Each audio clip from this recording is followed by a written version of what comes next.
जय हिंद दोस्तों, स्वागत है आपका हमारे YouTube channel BN Singh classes में। इस वाले पार्ट में हम लोग बात करते हैं इकोनॉमिक टर्म की। ठीक है, आज हम लोग जो बात करेंगे इकोनॉमिक टर्म, आपका मोस्ट फेवर्ड नेशन और सैलरी। देखिए हम लोग जो है वो इकोनॉमिक टर्म्स कवर कर रहे हैं, अलग अलग इकोनॉमिक टर्म्स जो आपके बहुत इंपॉर्टेंट होते हैं।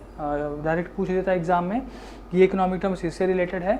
इसके अलावा जो इकोनॉमिक के जो क्वेश्चंस हैं वो हम लोग इकोनॉमिक हम लोग जो आपका रमेश सिंह के जो बुक्स है उससे हम लोग कवर कर रहे हैं। इसके अलावा हम लोग पॉलिटिकल साइंस जिस पे हमने बहुत सारे वीडियो बना लिए हैं। इसके अलावा हम लोग एंशिएंट हिस्ट्री पे क्वेश्चन सॉल्व कर रहे हैं, जिसमें हम लोग अभी बात कर रहे हैं आपका महाजनपद, जो आपके 16 महाजनपद है उस पर क्वेश्चन बना रहे हैं।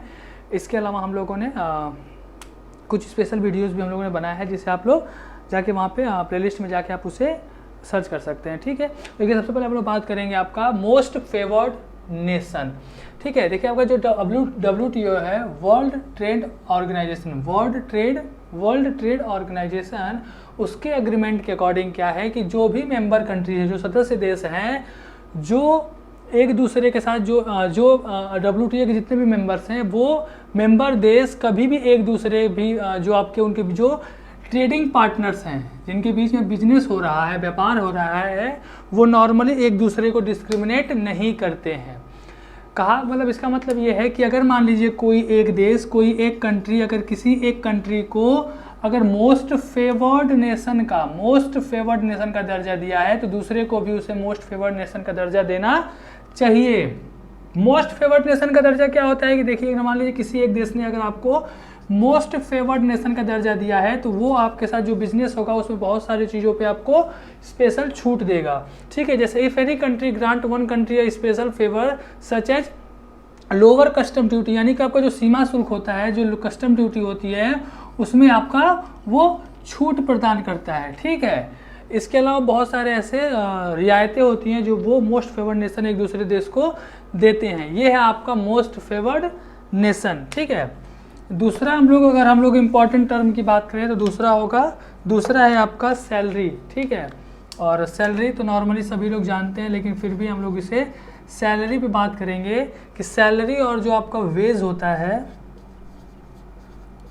ठीक है, वेतन और आपका मजदूरी, दोनों में डिफरेंस क्या है। ठीक है, देखिए जो आपका सैलरी है, मेनली जो कर्मचारी होते हैं जो किसी फर्म से जुड़े हुए होते हैं, वो उनके जो जो फर्म है, जो जहाँ पे वो काम करते हैं, उस पे वो जो भी योगदान देते हैं उसके प्रॉफिट में, उसके आगे काम करने में, उस योगदान के अंतर्गत जो उन्हें पे किया जाता है कंपनी के द्वारा, फर्म के द्वारा, वो सैलरी होता है।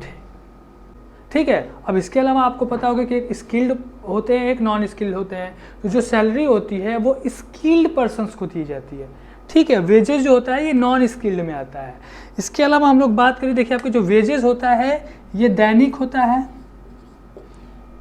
ठीक है, दैनिक होता है, और ये आवर यानी घंटे के आधार पर होता है या सप्ताह के आधार पर होता है। जबकि आपका जो सैलरी होता है ये ना दैनिक के आधार पर होता है, ना घंटे के आधार पर होता है, ना साप्ताहिक होता है, ये महीने के अंत में दिया जाता है। ठीक है, आपका वेजेस होता है, इसमें कोई भी काम होता है वो आपका घंटे के आधार पे, आवर के आधार पे किया जाता है, और उसी के आधार पे आपका जो मजदूरी होती है, दैनिक मजदूरी या जो आपका जो भी मजदूरी होती है वो दी जाती है। और सरकार ने मिनिमम वेजेस की जो गारंटी है वो प्रदान की हुई है, यानी अगर कोई भी अनस्किल्ड पर्सन अगर कोई भी काम करता है, मजदूरी करता है, तो उसे मिनिमम कितनी मजदूरी मिलनी चाहिए ये सरकार समय समय पे तय करती है। जबकि जो सैलरी होती है ये आपका घंटे के आधार पर नहीं होता, इसमें आवर्स नहीं जोड़े जाते हैं, और ये महीने के अंत में कंपनी या फर्म के द्वारा दिया जाता है। ठीक है, तो इसके अलावा इसके बाद हम लोग और भी इंपॉर्टेंट चीज़ें जो आपके टर्म्स हैं वो बात करेंगे। थैंक यू, जय हिंद।